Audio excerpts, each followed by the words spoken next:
అన్న నమస్తే అన్న. ఏంటి మరి 2 ఏళ్ల పాలన అవుతుంది కదా, ఇటు పక్కన కూటమి ప్రభుత్వానికి చంద్రబాబు నాయుడు గారు రైతులను కానీ సామాన్యులు కానీ జాబ్ చేసే వ్యక్తులు కూడా అసలు ఎవరిని పట్టించుకోవట్లేదు, మొత్తం వ్యతిరేకత మొదలైంది చంద్రబాబు మీద అంటున్నారు. నిజంగానే వ్యతిరేకత మొదలైంది? అసలు వ్యతిరేకత మొదలైంది అనడానికి మరి జనాలు రోడ్ల మీదకి వచ్చి ధర్నాలు యుద్ధాలు చేయాలి కదా, మరి ఏం చేయట్లేదు ఎక్కడ.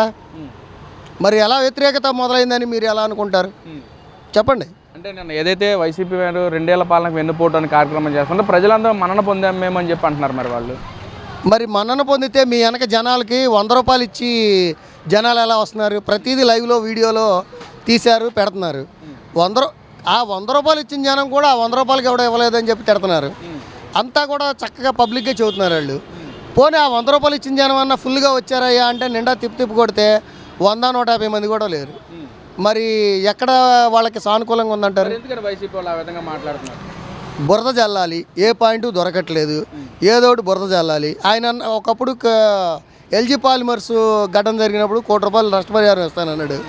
ఎవరికైనా ఇచ్చాడా? ఇస్తే వాళ్ళని ఒకసారి పబ్లిక్గా బయటకు వచ్చి నాకు ఈ 1 కోటి రూపాయలు అందింది అని చెప్పి ఒకసారి అనౌన్స్ చేయమనండి చూద్దాం. 1,70,00,000 ఆయన అంటున్నాడు, 1 కోటి రూపాయలు ఇచ్చామని ఆయన అంటున్నాడు. మనిషికి 1 కోటి అంటాడు, కాసేపు 1,70,00,000 ఇచ్చాడు. పోనీ 1 కోటి రూపాయలు ఇచ్చాడు, అందరికి 10 మందికి ఎంతమంది జరిగితే క్షతగాత్రులకి 14 మంది అన్నారు. ఆ 1 కోటి రూపాయలు ఇస్తే మిగతా 70,00,000 ఏమైనాయి? అంటే ఇక్కడ కూటమి ప్రభుత్వం ఏదైతే నిన్న ఆ విశాఖ సంఘటన ఉందో దాన్ని చంద్రబాబు నాయుడు అసలు ఏమీ ఇవ్వలేదు, ప్రభుత్వం రావాల్సిన దానికే వాళ్ళు ఇస్తున్నారు. కానీ చంద్రబాబు కానీ లోకేష్ కానీ వ్యక్తిగతంగా అసలు ఏమీ ఇవ్వట్లేదు. కానీ గెలిచిన నెలల్లోనే నేను మీ అందరికి రావాల్సిన 1 కోటి రూపాయలు నేను ప్రకటిస్తానని చెప్పి జగన్మోహన్ రెడ్డి గారు ఆ ప్రెస్ మీట్లోనే మాట్లాడిన పరిస్థితి. ఆ పేపర్ కింద చూడకుండా, స్క్రిప్ట్ కిందకి పైకి చూడకుండా కరెక్ట్గా సమాధానం చెబితే, ఏదైనా కొత్త ప్రశ్న అడిగితే బాయ్కాట్ చేసి పారిపోయే నువ్వు ప్రభుత్వం తరపు నుంచి వచ్చింది, అక్కడి నుంచి వచ్చింది, ఇక్కడి నుంచి వచ్చింది అని చెబుతున్నావు. కానీ కరెక్ట్గా ముందర క్లారిటీగా ఎవరెంత ఇస్తానన్నారు, కంపెనీలు ఎంత ఇస్తానన్నాయి, ప్రభుత్వం ఎంత సహాయం చేస్తానంది, అది తెలుసుకుని మాట్లాడితే బాగుంటుందని నేను అనుకుంటున్నాను. అంటే ఇక్కడ జరిగిన 2 సంవత్సరాల కాలంలోనే యువత ముఖ్యంగా దేశానికి వెన్నుముక అంటే ఒక పక్కన రైతు అంటారు, మరో పక్క యువకులు అంటారు. మరి అదే యువకుల పట్ల చంద్రబాబు నాయుడు గారు చిత్తశుద్ధి లేదు, వాళ్ళకి జాబులు కల్పించిన ఇది కూడా లేదు. ఈ రోజున కాక్రోచ్లు ఎలా అయితే తిరుగుబాటు చేస్తారు, నేను కూడా కాక్రోచ్లు ఒకన్నాయి మీ మీద తిరుగుబాటు చేస్తానని చెప్పి జగన్మోహన్ రెడ్డి గారు మాట్లాడుతున్నారు. ఏంటన్న దాని మీద? మనోళ్ళు నిద్రపోతున్నారని నేను అనుకుంటున్నాను. ఆ సాక్షి మీడియా తప్ప మిగతాది ఏది చూడట్లేదని నా అనుమానం. 16,000 చిల్లర ఉద్యోగాలు, డిఎస్సి ఉద్యోగాలు, టీచర్ ఉద్యోగాలు ఇచ్చారు. అదొకటి కొంచెం మైండ్లో పెట్టుకోవాలి. యువతకి సపోర్ట్ కోసం రాఫెల్ యుద్ధ విమానాలకి సంబంధించిన విడిభాగాలకు సంబంధించిన కంపెనీ వచ్చింది, ప్లస్ మన బుల్లెట్ కంపెనీ వచ్చింది. ఆల్రెడీ బోల్డ్ అనే సంస్థలు వస్తున్నాయి, ఆల్రెడీ కంటితో చూస్తున్నారు. వాళ్ళ ఛానల్ మానేసి అప్పుడప్పుడు పబ్లిక్ వ్యూస్ పోనీ ఈటీవీ, ఆంధ్రజ్యోతి ఈ చూడపోయినా కనీసం రీల్స్ అన్నా చూడమనండి. అభివృద్ధి ఎలా జరుగుతుంది ఏంటి అనేది పబ్లిక్ ప్రకటనలో ఫేస్బుక్ పేజీల్లో కానీ వాటిలో చూడండి. ఎందుకంటే నా చంద్రబాబు నాయుడు గారికి సపోర్ట్ చేస్తున్నారని చెప్పి వీళ్ళ పేపర్లు కూడా చూడడం మానేస్తున్నాడేమో జగన్మోహన్ రెడ్డి గారు.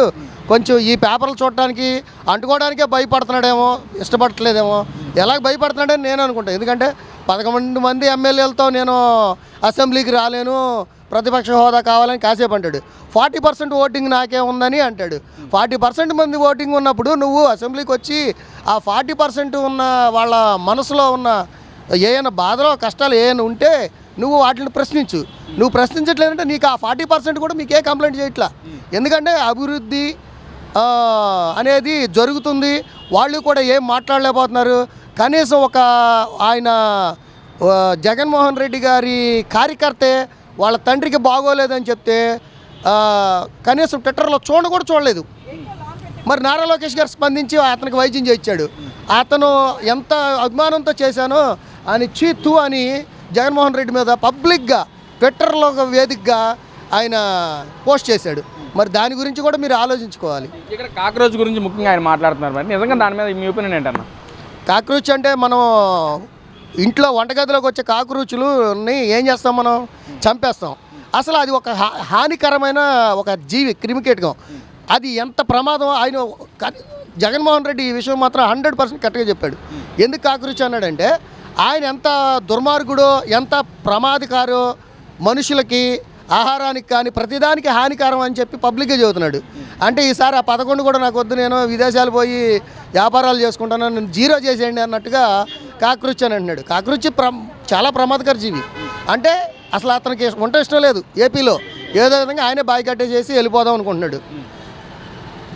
ఒకటే చెప్పేదండి, మీది సైకో పార్టీ, మాది సైకిల్ పార్టీ.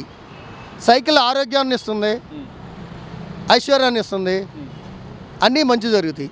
సైకిల్ వలన ఏం జరుగుతుందో అందరికీ తెలుసు. ఆల్రెడీ 11కి ఒంగోబెట్టారు. ఈసారి ఆ 11 కూడా తీసేసి 1కే ఉంచి ఒంగోబెట్టి ఏం చేస్తారో మీరే ఆలోచించుకోవాలనేది నేను ఆలోచన.